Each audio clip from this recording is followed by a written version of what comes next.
Viewers, before we get lost in this web, let me know in the comments where you're watching from and what time it is for you and Night Owl. We're just hoping this story helps you sleep. Now, close your eyes and picture it. The kind of dinner that makes you wish you'd faked a stomach flu. Clara Bennett sits frozen at the edge of her in-laws' table, stomach twisted. Every word from Daniel's mother like lemon juice on a paper cut. His father blunt as a sledgehammer. She's not good enough. Daniel, her husband, offers only the limp comfort of a hand squeeze.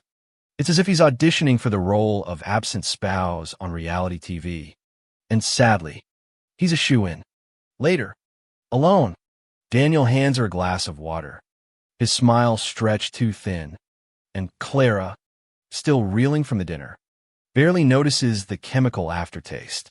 But then the fog hits, and she knows something is wrong. Her body grows heavy, her mind clouded, and as she tries to move, she can't. Voices from the kitchen drift through the haze. Daniel and his mother, talking calmly, coldly, about how to handle her, as if she's a math problem to solve, not a person to love.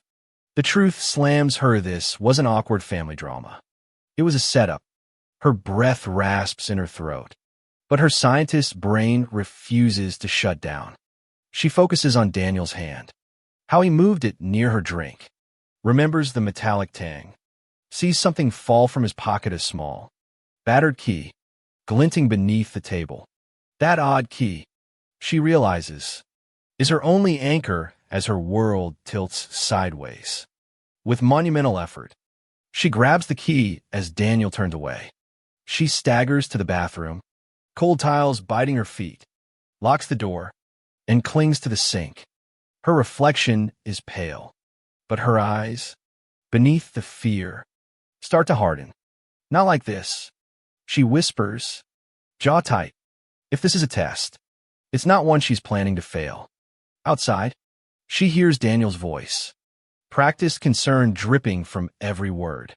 And Evelyn, the neighbor with the world's fakest sympathy, chiming in. They're in this together. She splashes water on her face, shudders, and clings to the key, her one piece of evidence that tonight's betrayal is bigger than heartbreak. Clara emerges from the bathroom, playing the part of the shaky, vulnerable wife, letting Daniel lead, letting Evelyn watch, all while stashing the key and replaying every red flag in her mind. She barely sleeps, but the scientist in her takes over. In the morning, Daniel insists on a doctor's visit. She's been forgetful. He lies, and Evelyn, ready with her act, nods along. The nurse looks at Clara with pity. That burns most of all. Clara can feel herself being erased from her own story. But she's not alone, not quite. She sneaks a call to Elena, her old lab partner, using a borrowed phone at the community center where she volunteers.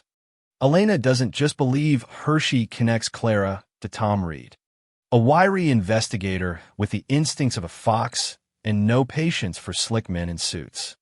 Tom's advice is simple. Collect everything: hair, notes, dates, voices. Clara obeys, slipping her hair into baggies, jotting down every suspicious exchange, hiding a recorder under Daniel's desk. Days pass in a tightrope walk. Clara dodges Evelyn's constant snooping and Daniel's increasingly suffocating concern. Her journal fills with evidence: the taste of the tea, Daniel's late-night calls, Evelyn's probing questions, the key's strange lock-like symbol that matches an envelope she later lifts from Daniel's briefcase. Her hands tremble, but her mind is clear. There's a plan here, one that goes all the way to Margaret Klein's corporation, infamous for burying green technology and silencing inventors like her. Historians still argue if villains are born or made. Clara stops caring, determined only to win. It all comes to a head at the Seattle Environmental Conference. Daniel struts on stage, painting Clara as broken, frail, a wife in need of saving from herself. Evelyn sits with Klein, both of them smug. But Clara, with Elena and Tom at her side, steps into the light. The screen flashes, Video of Daniel drugging her tea. Audio of Evelyn plotting. Copies of contracts transferring her patent to Klein if Clara's declared incompetent. The room erupts. Police move in. Daniel's mask slips as he's led away in cuffs. Klein's empire begins to crumble. The audience scientists, activists, Maya and her mother from the community center cheers as Clara claims her truth. After the conference, Clara is back in Portland. Standing in the same lab she once feared she'd lose. Her old world of poison tea, the whispers behind closed doors, the ache of being doubted by everyone is fading. She holds the tarnished key, now on a chain around her neck, a relic of all she survived. Daniel's assets, seized in court, fund the Bennett Clean Water Initiative. Elena and Tom become fixtures in her life. Not just friends, but the chosen family she rebuilt from the ashes. Each day brings new letters families thanking her for bringing clean water to places Klein's empire once ignored. Maya visits the lab, her sketchbook filled with designs. Clara mentors her, reminding her, never let anyone take your voice. Laughter rings out in the workspace. Simone jokes about crocodile dung sunscreen. And for a moment, the pain of betrayal is just a memory, not a wound. Historians might debate if Clara's story is about revenge or justice. But she knows it's about hope, about building, not just surviving. At night, she stands at the window, the city glowing beneath her, the key warm against her skin. She thinks of all the women who've been told they're too emotional or too weak to lead, and smiles. In the end, Daniel, Evelyn, and Klein's worst mistake was underestimating her strength. The lab grows quiet. Clara walks past Maya's sketches, letters from grateful towns, and a team working late into the evening. Every laugh and sigh proof that her fight mattered.